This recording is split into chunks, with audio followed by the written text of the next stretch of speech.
એક રાંચેડાના ભાઈ છે, એમણે ફાઇનાન્શિયલ એજ્યુકેશન માટે કોલ બુક કર્યો હતો અને વાત કરતા હતા ને તો મને કે મને ઘેર પૈસાની વાત કરવી નહીં ગમતી. મારા વાઈફ જોડે નહીં, મારા સન જોડે નહીં.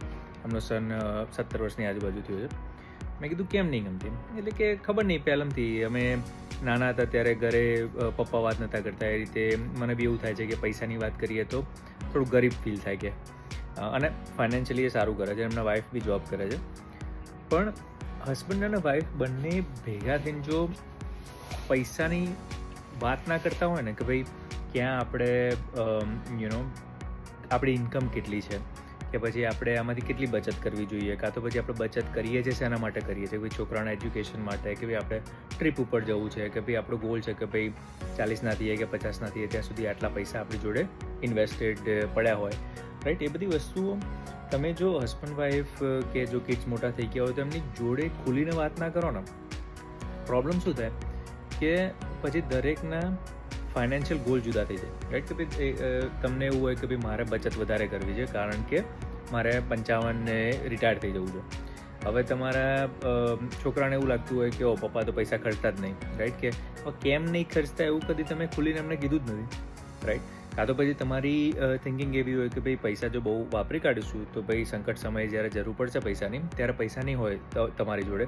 અને એ ફિલિંગ કે એ માનસિકતા, રાઈટ? આપણે જે નાનપણથી મોટા થયા હોય એ પ્રમાણે આપણને એ માનસિકતા આપણી હોય કે ભાઈ આપણા ઘરે કદાચ એવું જોયું હોય, કાં તો એવું હોય કે ભાઈ ઘરેથી એવું શીખ્યા હોય આપણે, રાઈટ? પણ જ્યાં સુધી કોઈની જોડે તમે વાત નહીં કરો, કોની જોડે વાત કરવાના હતા તમે? કાં તો કોઈ ફાઇનાન્સ રિલેટેડ એજ્યુકેશન આપતો હોય કોઈ ફ્રેન્ડ હોય કે કોઈ પ્લાનર હોય કે બધા જોડે તમે વાત કરો, રાઈટ? પણ એ તમને એટલું જ કહી શકે જેટલું તમે એને કહો કે ભાઈ મારા આ ટાઈપનો પૈસાનો ગોલ છે.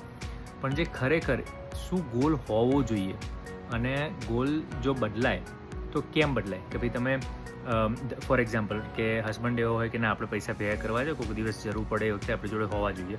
પણ વાઈફની થિંકિંગ એવી હોય કે ના પણ આપણે થોડું લાઈફ તો જીવવાની ને, આપણે કંઈક કરીએ, બહાર જઈએ, ટ્રીપ કરીએ, કાં તો હાઈ ક્વોલિટી લાઈફ જીવીએ, રાઈટ? કોઈ બી એમના મત પ્રમાણે જેવી લાઈફમાં થોડો ખર્ચો વધારે થતો હોય.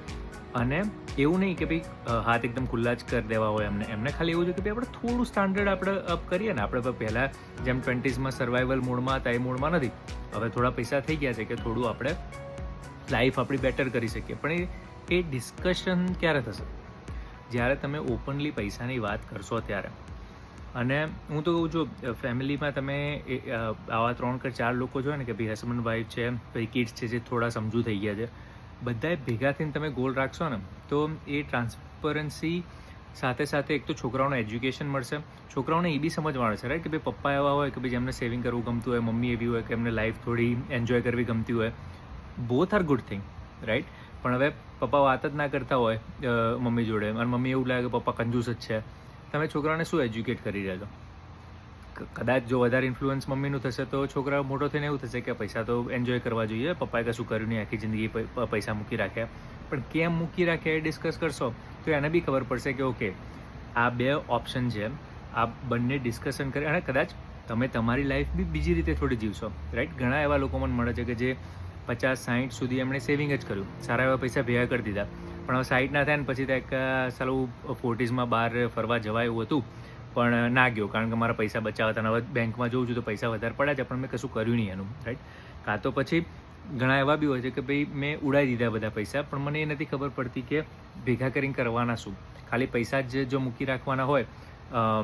પણ મારા વાઈફ પહેલાંથી કહેતી હતી કે મારે ગોલ્ડ લેવું છે કે સ્ટોકમાં મૂકવા છે કે કોઈ બી વસ્તુ, પણ એ વખતે મેં ના સાંભળ્યું કારણ કે એ વખતે નથી ખબર પડતી એ વસ્તુની. પણ ખબર પડશે ક્યારે? જ્યારે તમે ઓપનલી ડિસ્કસ કરશો તો. આનો થોડો વિડીયો લાંબો થઈ ગયો પણ મારો કહેવાનો મતલબ એ છે કે ભાઈ જો એક ફેમિલીમાં હસબન્ડ વાઈફ એટલીસ્ટ અને જો કિડ્સ થોડા મોટા થઈ ગયા હોય તો તમારે ફાઇનાન્શિયલ ટ્રાન્સપરન્સી વધારવી જ પડશે. નહીં તો તમે કે એજ્યુકેશન છોકરાને ફાઇનાન્શિયલ નહીં આપી શકો કે ભાઈ બચત કરવી કોને કહેવાય, ઇન્વેસ્ટમેન્ટ કરવું કોને કહેવાય. તમે તમારી લાઈફ એક સિંગલ મેન્ટાલિટીથી જીવશો અને આપણે લાઈફ પાર્ટનર હોય તો લાઈફ પાર્ટનરની તમારી લાઈફ હવે એક લાઈફ છે. તમે એવું તો ના કરી શકો ને કે ભાઈ મારે આવી રીતે જ લાઈફ જીવવી છે, એને આવી રીતે નહીં જીવવાની. કેમ નહીં જીવવાની કીધા વગર તો તમે ના જ કરી શકો. કારણ કે થશે શું કે ભાઈ આખી જિંદગી ભલે જોડે રહેશે અને ચલાવી લેશે પણ તમે લાઈફ એવી બિલ્ડ નહીં કરી કે જેમાં બંનેની થિંકિંગ એડ થતી હતી. એટલે લોંગ સ્ટોરી શોર્ટ કે ઇટ્સ ઓકે થોડું ટ્રાન્સપરન્ટ રહેવું કે પૈસાને તમે કઈ રીતે જુઓ છો, તમારે કઈ રીતે ઇન્વેસ્ટ કરવા છે, તમારે કઈ રીતે સેવ કરવા છે, તમારાથી કેમ પૈસો છૂટતો નથી, એ બધી વસ્તુઓ જો હસબન્ડ વાઈફ ભેગા થઈને તમે ડિસ્કસ નહીં કરી શકો ને, તો જે આ જે ટૂલ છે ને પૈસા, એ ટૂલ નહીં, એ ખાલી એક લોકરમાં વસ્તુઓ પડી છે, સોનાના ઢગલા પડ્યા છે, પણ તમે કદી લોકર ખોલતા જ નથી, કાં તો પછી પૈસા ક્યાં આવે છે અને જઈ ક્યારે છે એ ખબર જ નથી પડતી, કારણ કે કદી ઓપનલી તમે ડિસ્કસ જ નથી કર્યું, રાઈટ. અને ઘણા એવા હોય છે, રાઈટ, કે ભાઈ જે ભગવાન ના કરે પણ હસબન્ડ ના રહે, અને જો વાઈફ એકલા રહે, પણ જો વાઈફને કદી એવી સમજણ જ ના પાડી હોત કે ભાઈ આટલા પૈસા છે આપણી જોડે, આવી રીતે ઇન્વેસ્ટ કરવા જોઈએ, આવી રીતે સેવ કરવું જોઈએ, તો તમારા ગયા પછી એને કોણ એજ્યુકેશન આપશે?